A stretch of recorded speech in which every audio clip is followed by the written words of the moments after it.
This god's most brutal moments were not about power, but about pure humiliation.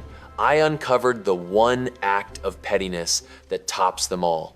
You must watch until the end to see which moment made even an eternal dragon beg for mercy.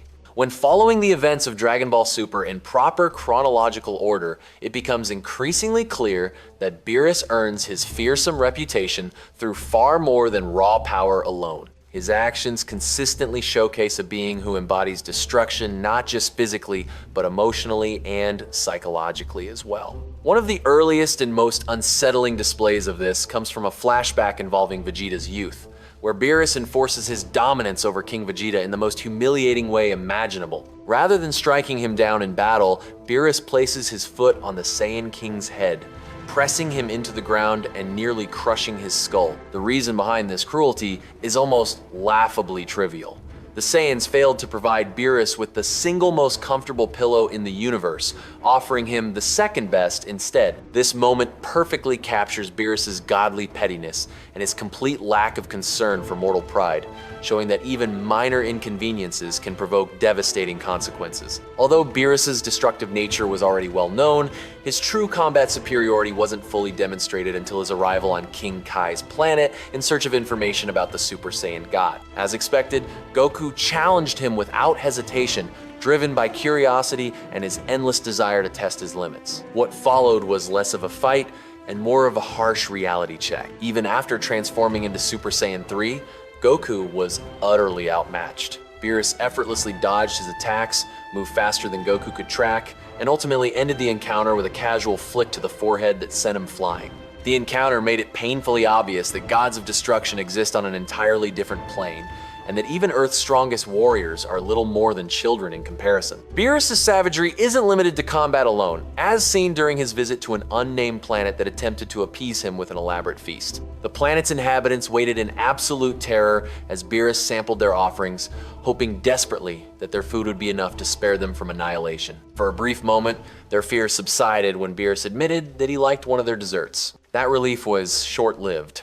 Declaring the dish too greasy for his taste, Beerus calmly announced that he would just take half before casually destroying half the planet in an instant. The ease with which he wiped out countless lives, paired with his calm demeanor, made the act chillingly savage. This same volatile temperament came to the forefront during Beerus' infamous pudding rampage. When Goten and Trunks fused into Gotenks and attempted to stop him, Beerus treated the fusion warrior not as a threat, but as a nuisance. He yelled in his face, slapped him aside, and flicked him away with contempt, scolding him like a misbehaving child. The encounter was humiliating and one-sided, reinforcing that Beerus' patience is virtually non-existent and that his power is overwhelming even when he isn't remotely serious. Gotenks wasn't the only defender of Earth to challenge Beerus during this rampage. Piccolo, Android 18, and Tien all stepped forward despite knowing they stood no real chance. Their bravery was commendable, but Beerus dismantled them effortlessly. He dodged every attack without breaking a sweat and defeated them using nothing more than controlled bursts of energy.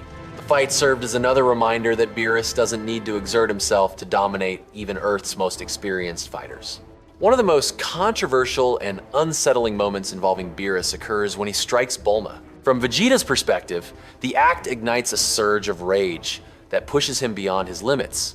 But from Beerus' side, it is a raw and impulsive outburst. There's nothing admirable or heroic about it, only a display of unchecked aggression. While the act is undeniably wrong, it still exemplifies Beerus' savage nature in its truest sense, highlighting how dangerous he can be when angered and how little restraint he exercises over his emotions.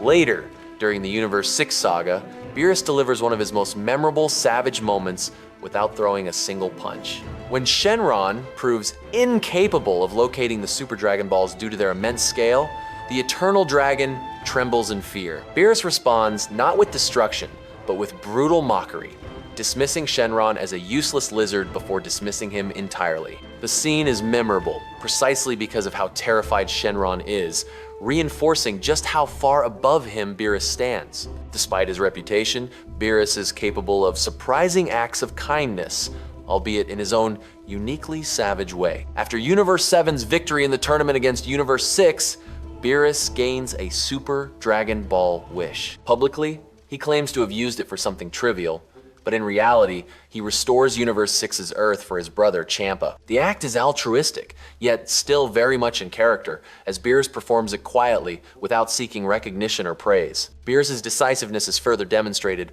when the truth behind Goku Black is uncovered. Upon learning that Zamasu is the source of the problem, Beerus confronts him directly and erases him using his destruction energy. The encounter is brief and merciless, with Beerus treating the rogue Kai as little more than an inconvenience to be removed.